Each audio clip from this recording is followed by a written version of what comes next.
কয়েকদিন কেটে গেছে, বাঘের মনে তখনও ঘুরছে সেই হরিণের কথা। গভীর স্বরে, ওই হরিণটা আমায় আবার বোকা বানাল। সে রাগে গর্জে উঠল। গর্জনের মতো স্বরে, না, এবার এমন ফাঁদ পাতব যাতে ওর কোনো বুদ্ধি কাজ না দেয়। পরদিন সকালে বাঘ গেল নদীর ধারে। কিন্তু এবার সে ওপারে নয়, জঙ্গলের ভেতর এক গোপন জায়গায় লুকিয়ে পড়ল। চারদিকে শুকনো পাতা আর লতা পাতা, সে সেগুলো দিয়ে বানিয়ে ফেলল এক চালাকি ফাঁদ। কিছুক্ষণ পর হরিণ এল জল খেতে। চারদিকে শান্ত নিরিবিলি, সে নিশ্চিন্তে জলে মুখ নামাল।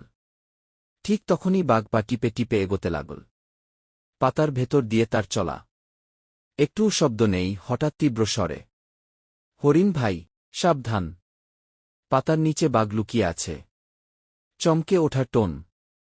হরিণ তাকিয়ে দেখল, সত্যিই তো, পাতার ফাঁক দিয়ে বাঘের ডোরা ঝলক দিচ্ছে।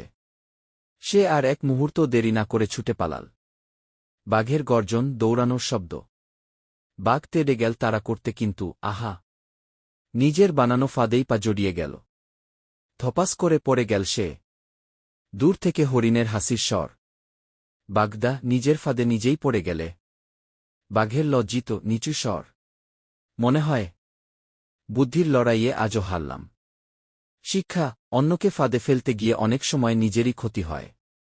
অহংকার নয়, সততাই এনে